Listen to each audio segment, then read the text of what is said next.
Oke, assalamualaikum warahmatullahi wabarakatuh.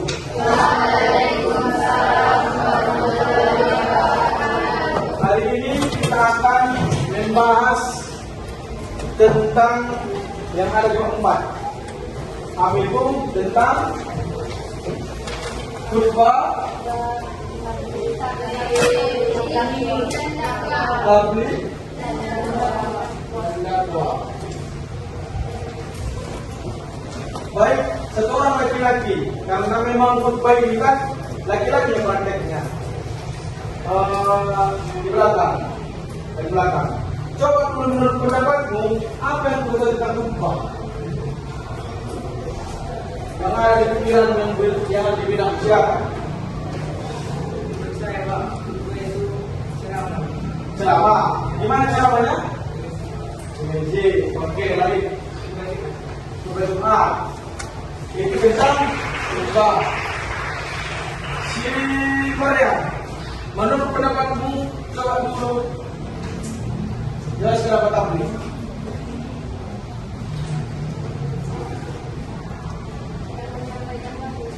Yang menyampaikan wahyu dari Allah Subhanahu wa taala. Oke. Aimun, dakwah. Silakan. Menurut pendapatmu, apa yang berbeda tentang dakwah? Karena setiap hari pasti kalau ada orang yang ceramah dibilang dakwah, ya kan? Kalau ada orang yang beri kesaksian dibilang dakwah. Apa itu dakwah? Menurut pendapatmu? Mengajak untuk mengajak ini kan ada duanya, ada dua versi. Ada mengajak kebaikan, ada mengajak mengajak apa dia? Mengajak kebaikan. Oke, lihat. Supaya jelas perbedaannya, khutbah itu dicontoh, kita sudah akan paham nanti. Contoh khutbah. Ada khutbah Jumat, ada khutbah Idul Fitri, Idul Adha, apa lagi? Istisqa, wukuf. Oke, ini contohnya. Nah, khutbah ini berbeda dengan tabligh dakwah. Kalau khutbah harus ada rukunnya. Kalau tidak ada rukunnya, tidak sah khutbah. Apa rukunnya? Satu, membaca hamdalah. Makanya pada pertemuan alhamdulillahirabbil alamin, wassalatu wassalamu lagi dalam hamdalah. Yang kedua, syahadatain, asyhadu an la ilaha wa asyhadu anna. Yang ketiga, sholawat. Allahumma sholli ala sayyidina wa ala ali sayyidina Muhammad. Yang keempat, wasiat takwa. Ya ayyuhalladzina amanu taqullaha haqqa tuqatih wa la tamutunna illa wa antum muslimun. Yang kelima, harus ada ayatnya. Apa yang disampaikan oleh tadi itu? Contoh tentang ilmu, berarti tentang ilmu ayatnya harus sesuai. Enam, doa ini khutbah kedua. Khutbah pertama enggak, hanya khutbah. Kadang bisa diterjemahkan. Biasanya ceramah dulu dia kan, baru lebih balik. Akhirnya baru ini kalau tidak ada ini, tidak sah sholat Jumat, tidak sah khutbah, batal. Contoh tinggal di ini, jadi ucapannya bisa kita tegur. Ustaz, saya betul lagi. Karena apa yang mempengaruhi sah atau tidaknya khutbah?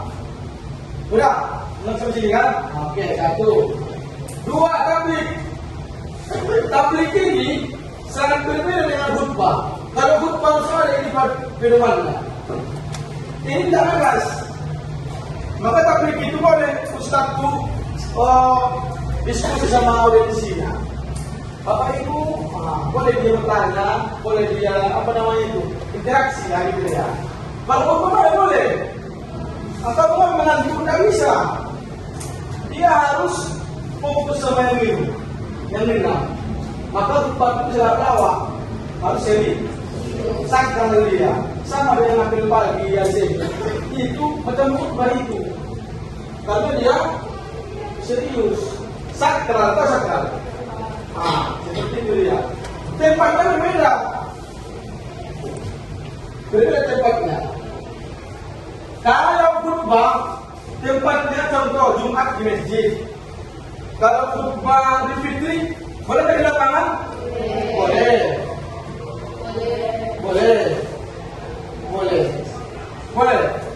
Boleh kan?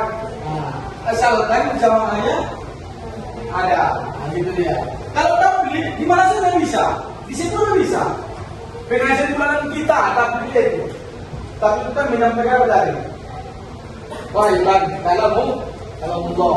Siapa saja bisa bertabligh? Siapa bisa bertabligh? Cara siapa? Pertama Islam, dua, tiga, orang yang menyampaikan ilmu agama itu ialah harus Islam dulu dia, baru kawali,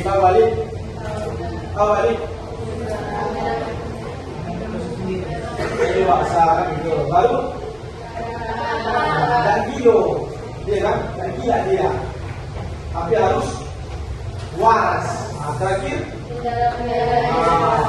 Harus ada pendalaman di agamanya. Dan nanti dia menyampaikan, tak tahu dia membaca ayat itu salah, maka dia tidak termasuk syarat-syarat tabligh. Oke, dari tempat syarat itu sudah berbeda. Oke, dakwah. Ini dakwah yang dibagi dua dia. Bil lisan, bil hal. Ada orang berdakwah pintar dia seperti ini, tapi dia ini kurang. Ya kan? Ada orang pintar dia ini, tapi ini tidak lancar bicara, terbata-bata. Maka berkata baik sudah dakwah. Contoh, dibilang seiringan dan bersama sembarangan sudah dakwah. Kata si Sri kan, jangan tidak kotor. Udah dakwah. Pokoknya mengajak kebaikan, udah dakwah dia. Jangan kira tugas dakwah ustaz, kiai, buya, guru. Nah, kalian bisa berdakwah. Kok ada kalian jangan dari kebaikan dakwah. Jangan di sekolah di luar. Contohnya si Rama. Tidak ada bicara dia, tapi setiap hari di masjid berjamaah tanpa terlambat, setiap waktu. Tidak pernah dia bicara, tapi setiap hari ke masjid, dilihat orang, ditirunya, itulah dakwah bila hal namanya.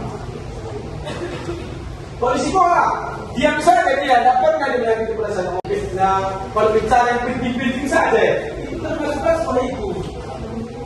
Jadi dakwah ini luas dia. Siapa saja boleh.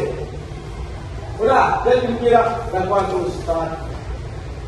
Kiai, kemudian kalian bisa dakwah. Dakwahnya secara bil hal lisan tadi seperti yang mari. Oke, terakhir. Ada pernah kalian mendengar kalimat ini?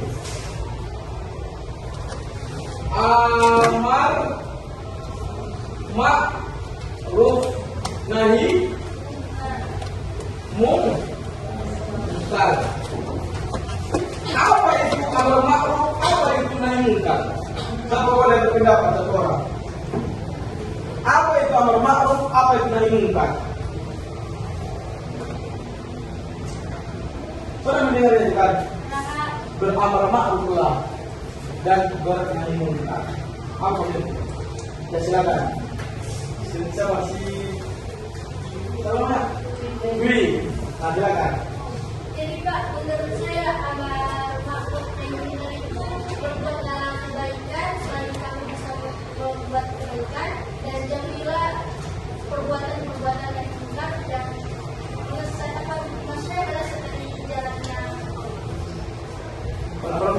tadi kebaikan. Kebaikan. Kalau nahi mungkar, Keburukannya itu jangan kita lakukan. keburukan itu jangan Kita dilakukan. Oke, hampir sempurna, bagus.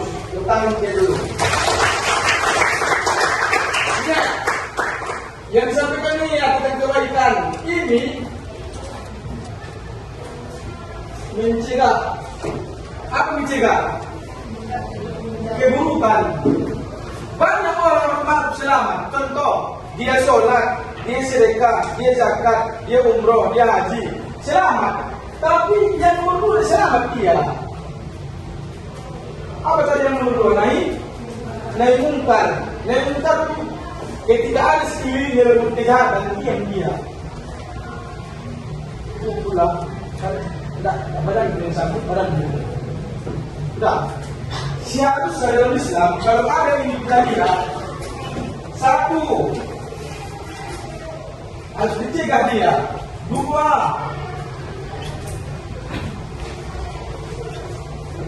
tiga, satu lisan. Contoh, di sekitarmu contoh, baca berlentang bin, sekarang juga. Jangan kau diam, kau nasihati dulu. Dengan cara kau panggil, jangan kasar ya. Sini kau, tahan. Yang kambing itu berbahaya bagi kesehatan satu. Yang kedua akan mendatangkan murka Allah di kampung kita ini. Badai, Natal, apa bilangnya? Bang atau bang, dan urus adalah surga kakak, adalah urus neraka. Kenapa gitu kan? Dan berhasil dengan nomor satu, nomor dua. Apa nomor dua?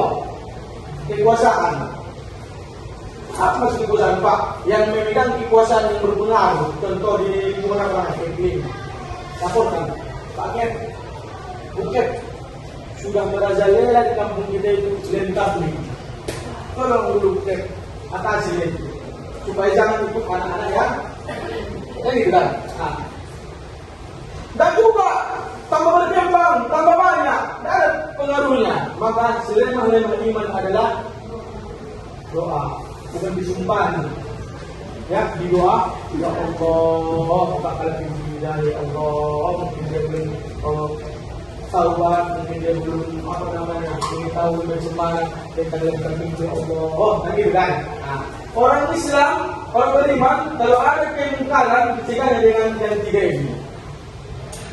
Dengan yang sudah pernah keluar dan tiga ini belum berani. Mengapa? Takut. Karena bertakut terus berani. Rasulullah saja kan, misalnya di surga, dikasih Allah, Habibullah, tapi difitnah, dikasih untuk berdakwah. Kita belum bisa ke surga, ya kan? Kita belum ke surga lagi, tapi tidak mau kita, mencegah naik. Makanya efeknya bukan sama dia saja, sama kita.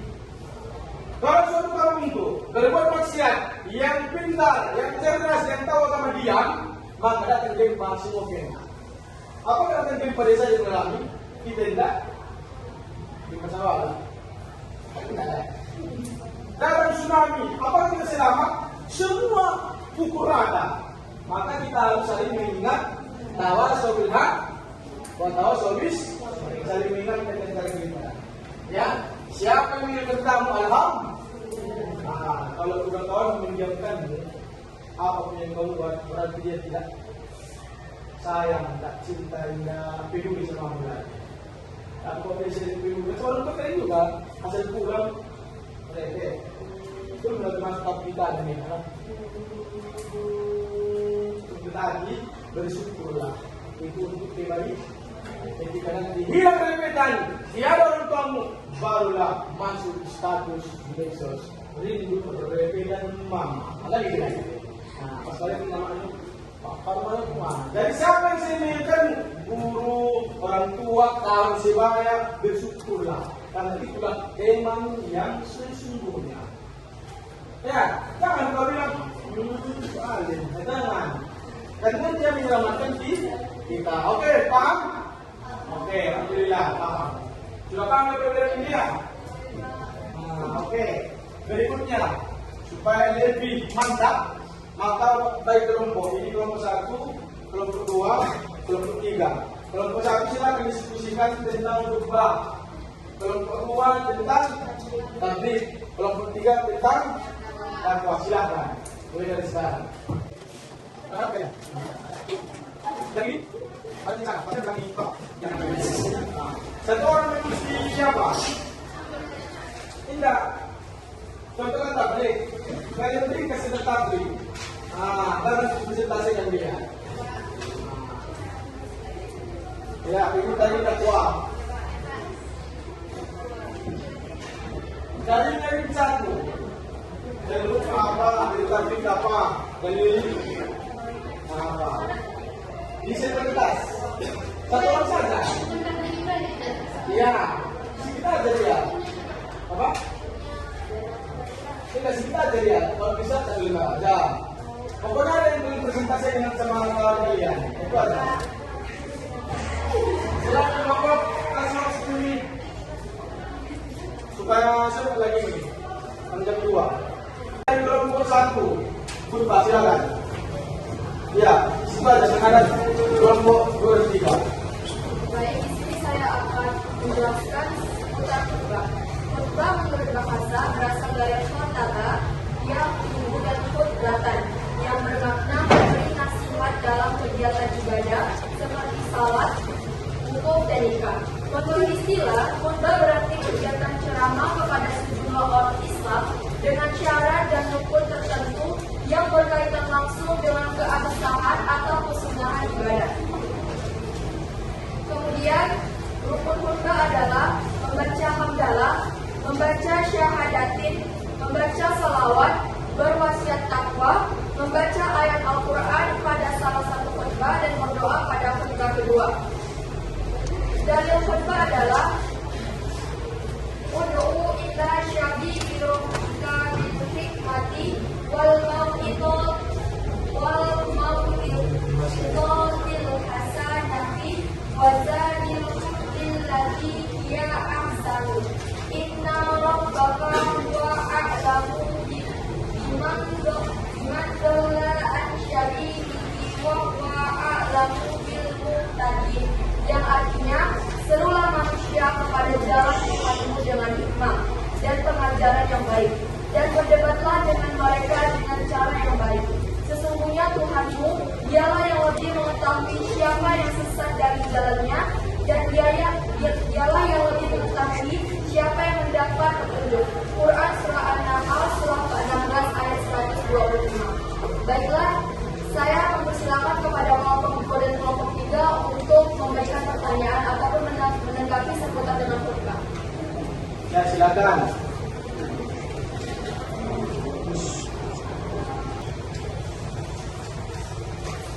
Dari kelompok 3? Oke, silakan. Seperti yang Bapak mengatakan tadi, yang tentang dalil khutbah itu bukannya dalil berdakwah. Tapi itu ada di halaman 60 kan. Jadi dalil khutbahnya sebenarnya kemana? Baik, terima kasih kepada dia. Mohon maaf tadi ada kesalahan dalam menyampaikan dalil. Baiklah, di sini saya akan kembali membacakan lagi tentang dalil Khutbah. Dalil tentang khutbah dalam Al-Quran adalah Quran Surah Al-A'raf ayat 204 yang artinya, dan apabila dibacakan khutbah, maka dengarkanlah baik-baik dan perhatikanlah dengan tenang agar kamu mendapatkan manfaat. Apakah itu jelas? Oke, bagus. Yang bagus. Ya. Baik, tepuk tangan buat kelompok 1. Baik, kelompok 2. Silakan. Di sini saya akan menjelaskan Menghadap kelompok apa? 1 dan 3. Ya.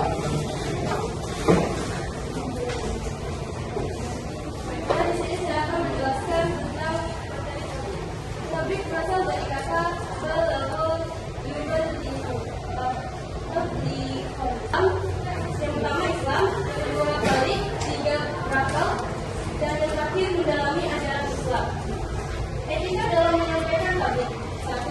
Bersikap lemah lembut, tidak kasar dan tidak merusak. 2. Menggunakan bahasa yang mudah dimengerti. 3. Mengutamakan musyawarah dan berdiskusi untuk memperoleh kesepakatan bersama. 4. Materi dakwah yang disampaikan harus mempunyai dasar hukum yang kuat dan jelas sumbernya. 5. Menyampaikan dengan ikhlas dan sabar. 6. Tidak menghasut orang lain untuk memusuhkan, merusak, berselisih, dan mencari-cari kesalahan orang lain. Bagi yang mengerti suatu permasalahan agama, ia harus menyampaikan kepada orang lain, siapapun mereka. Sebagaimana hadis Rasulullah SAW. An Abi Sa'idin radhiyallahu anhu qala sami'tu Rasulullah yaqul man qala in al-Qur'an fadhu biyadi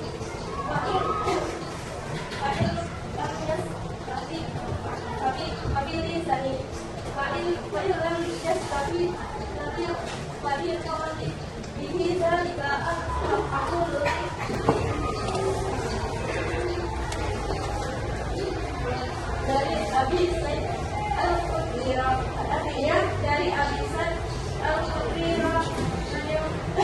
berkata, saya mendengar Rasulullah bersama sabda, barang siapa yang tidak beribadah maka berdoa dengan tangannya, apabila tidak mampu maka berdoa dengan lisannya, apabila tidak mampu maka dengan hatinya dia mengikuti keimanan tersebut, dan itu selama-lamanya iman. Hadis riwayat Muslim. Baiklah, kelompok kami akan mempersilakan kelompok 1 dan kelompok 3 untuk memberikan pertanyaan. Oke, silakan. Kami menanggapi. Mungkin ada usul boleh, tapi di pertanyaan. Kelompok 3 kan silakan. Ya silakan. Nomor kelompok 2, saya sampaikan. Sudah aja Pak. Saya menanyakan, sudah mengerti Ya, bagus. Silakan. Kamu tadi bertanya? Ya maksudnya, mengapa diwajibkan bertetap di itu aja? Iya, nggak apa-apa. Ini maksudnya itu.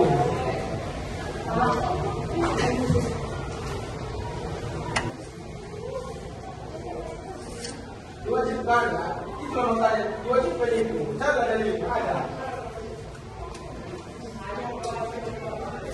Jadi pakai ada itu.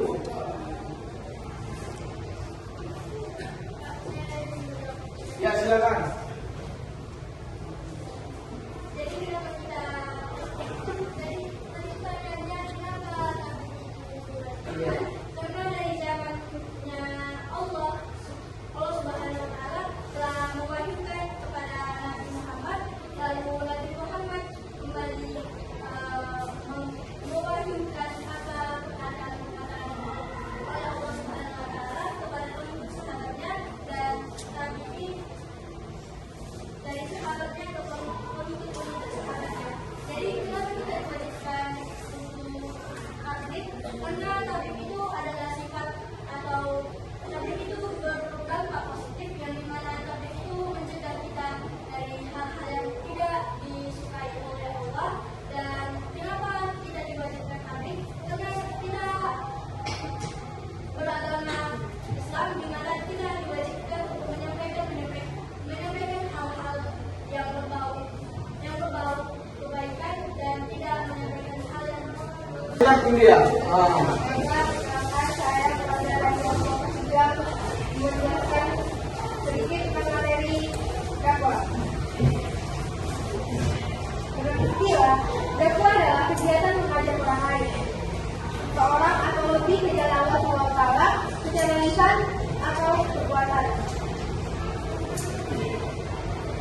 Sebagian ulama ada yang menyebut berdakwah itu hukumnya fardu kifayah, kewajiban kolektif, dan ada juga yang menyatakan fardu ain. Setiap dakwah hendaknya bertujuan untuk mewujudkan kebahagiaan dan kesejahteraan hidup di dunia dan di akhirat. Orang yang melaksanakan Islam, balik, berakal, dan mendalami ajaran Islam.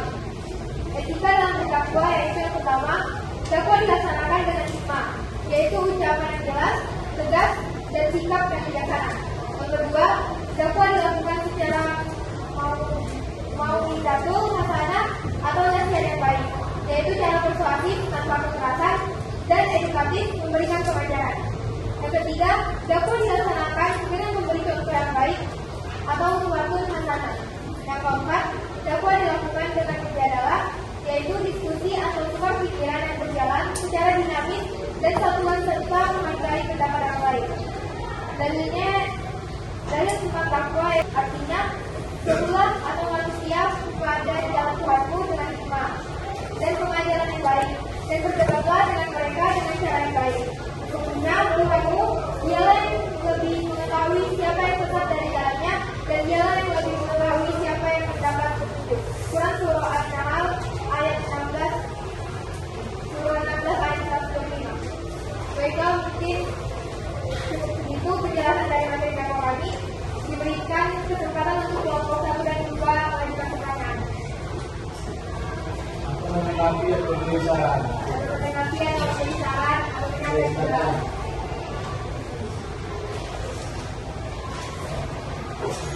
Silakan kelompok 1 dan 2. Oke, silakan.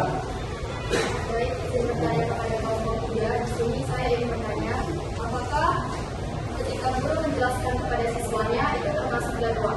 Jika itu termasuk dakwah, itu termasuk pada dakwah di lisan atau dakwah yang terima kasih. Oke, bagus pertanyaannya. Silakan tanggapi kelompok 3.